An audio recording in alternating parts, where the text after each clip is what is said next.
tout le monde. Alors aujourd'hui, j'ai décidé de faire un spécial Véronique Ovaldé parce que c'est une écrivaine que j'adore et que j'ai découvert en seconde lorsque j'ai dû faire un exposé sur elle. Elle avait gagné plein de prix en 2009 pour son livre Ce que je sais de Vera Candida et forcément après elle en a écrit plein d'autres. Elle en avait écrit d'autres avant aussi. Moi, j'ai lu tout ce qu'elle a écrit et par contre, je vais vous en sélectionner trois parce que je vais pas vous parler de tous les livres qu'elle a écrits.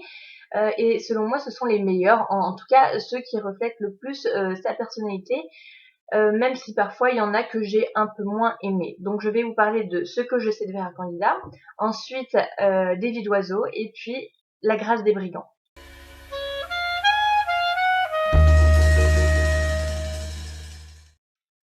Donc ce que je sais de Vera Candida est un roman que j'ai adoré.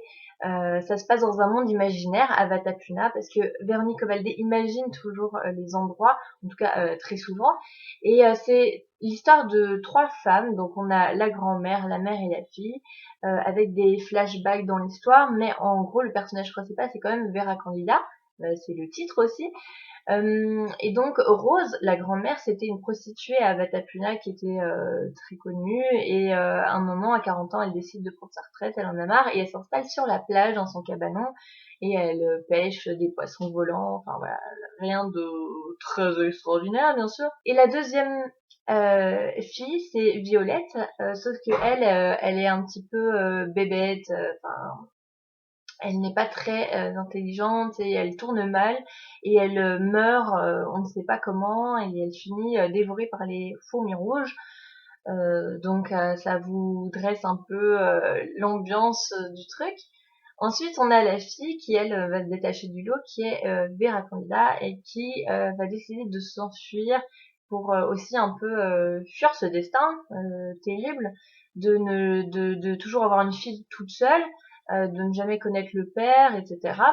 Et donc, elle fuit le village et elle s'installe ailleurs et alors qu'elle est enceinte. Et en fait, on va découvrir dans le roman elle va bientôt mourir et c'est pour ça qu'elle décide de revenir sur l'île où elle est née pour s'expliquer aussi avec sa grand-mère qu'elle croit toujours en vie. Les rencontres des hommes dans ce livre sont vraiment très fortes et à chaque fois ce sont des hommes très complexes. On a l'arrivée de Jérôme qui rencontre la grand-mère quand elle avait 40 ans et en fait il va y se passer une sorte d'histoire d'amour mais un peu lugubre entre les deux et cet homme-là c'est une espèce de voleurs, de trafiquants, c'est pas trop bien. En tout cas, il s'achète une villa près de la cabane de Rose et elle aime pas du tout ça et c'est ça qui fait qu'ils se rencontrent. Euh, c'est une histoire terrible parce qu'en fait, caché dans le fond, dans un espèce de double fond d'armoire comme ça, il y a des secrets très violents alors qu'en apparence, on a l'impression que les histoires sont légères et poétiques. Et donc c'est ça que j'ai beaucoup aimé. Comme disait Véronique Ovallé, je crois que je l'avais dit dans mon exposé en seconde, elle considère ces livres comme des caramels qu'on mangerait et dans lesquels on trouverait à l'intérieur des migales ou quelque chose comme ça, quoi. Donc voilà.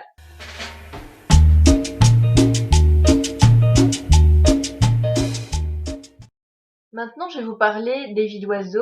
C'est un livre aussi que j'ai bien aimé lire, mais malheureusement, c'est celui qui m'a le plus déçue parce qu'on accumule les clichés. Vraiment, c'est constamment des déjà-vus avec, par exemple, la meilleure amie de la fille qui a le cancer et qui meurt, et donc la fille en a marre de sa famille, qui ne la comprend pas et elle s'en va, etc. Ou alors la mère qui en a marre de sa vie ennuyeuse de son mari et qui décide de partir avec un autre homme, etc. Bon, voilà, là je vous ai un peu exposé certains clichés, mais en gros l'histoire c'est Vida et Zara, donc ça c'est la mère qui vit de base avec sa fille et son mari, etc. Et tout se passe mal dans sa vie, enfin, à l'image de sa maison qui se fissure, elle ne va pas très bien et elle a besoin de nouveau. Et sa fille, en fait, est partie avec le jardinier Adolfo. Elle a 18 ans, elle en a marre et elle s'enfuit. Et en fait, les deux amoureux squattent des villas pendant que les gens sont en vacances pour pas devoir payer de loyer, et donc c'est pas très correct. Sauf qu'à un moment, Vida Izara, bon, elle avait laissé sa fille partir, elle a pas eu le choix, hein, elle lui a laissé faire sa vie, et elle remarque en revenant de vacances que des gens ont squatté dans sa villa. Donc elle porte plainte et elle va engager l'inspecteur Taibo qui va s'occuper de l'affaire.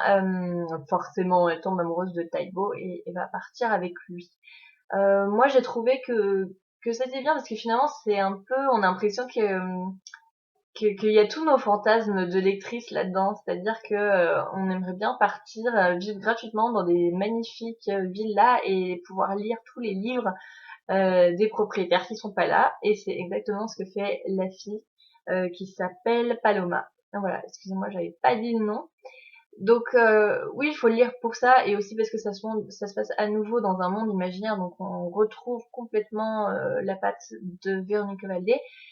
Mais après, je vous conseillerais plus de commencer par ce que je sais de Vera Candida, si le résumé vous a plu tout à l'heure.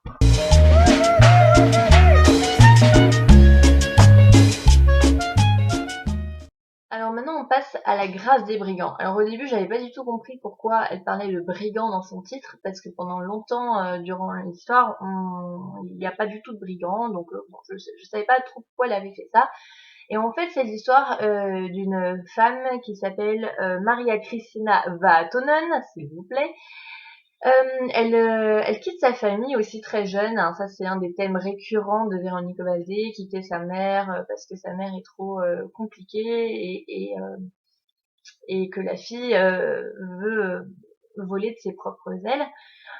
Et donc elle devient écrivaine en arrivant à Santa Monica, et elle devient très connue grâce à une autobiographie. En tout cas, elle dit que c'en est une, après on ne sait pas trop. Et surtout, elle rencontre Raphaël Claramone qui va devenir son mentor et qui va la propulser dans le monde littéraire.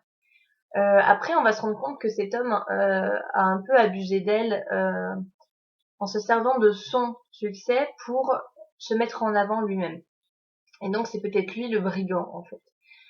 Il y a aussi des flashbacks avec la vie d'avant de Christina Vaatonen. Et on découvre qu'elle avait une famille très compliquée, avec une mère complètement folle et catholique, et une grande sœur jalouse qui est devenue très simple d'esprit, et on va savoir pourquoi après seulement. On va découvrir que l'héroïne n'est pas si si innocente que ça. Elle a fait une grosse connerie dans sa jeunesse, et tout ça, l'histoire se met en marche avec l'appel de la mère, Marguerite Richemont, qui va appeler sa fille en lui disant: écoute, reviens, je te demande rien, juste de t'occuper du fils de ta sœur. Et Maria Cristina ne savait même pas que sa sœur avait eu un enfant dont elle ne peut pas s'occuper, donc elle vient, elle a un peu pitié, elle retourne dans le lieu de sa naissance, où elle va prendre ce garçon. Enfin, de base, elle voulait pas le prendre, mais le garçon s'est mis lui-même dans sa voiture alors qu'elle essaie de s'enfuir. Et donc, elle va un peu par défaut s'en occuper, et puis finalement, elle va s'y attacher énormément. Et c'est ça qui est vraiment mignon, et puis l'écriture est comme d'habitude très poétique. Donc voilà, j'ai beaucoup aimé ce dernier livre, surtout qu'on a l'impression de se rapprocher de Véronique Valdé, dans le sens où on la reconnaît dans le personnage, c'est une écrivaine forcément. Et bon, je sais pas du tout si c'est fictif ou si c'est un peu inspiré de sa vie, mais en tout cas, il y a tellement des thèmes qui reviennent chez Véronique Valdé qu'à un moment, on peut se demander si elle n'a pas eu un gros conflit avec sa mère, et si dans chacun de ses livres, il n'y a pas un peu une part d'elle-même. Voilà, en tout cas, j'espère que ça vous a plu et que vous posterez vos commentaires ci-dessous. N'hésitez pas à me dire ce que vous en avez pensé, si ça vous a donné envie de lire le livre, et si vous les avez lus, tout simplement. Voilà, merci. Ciao!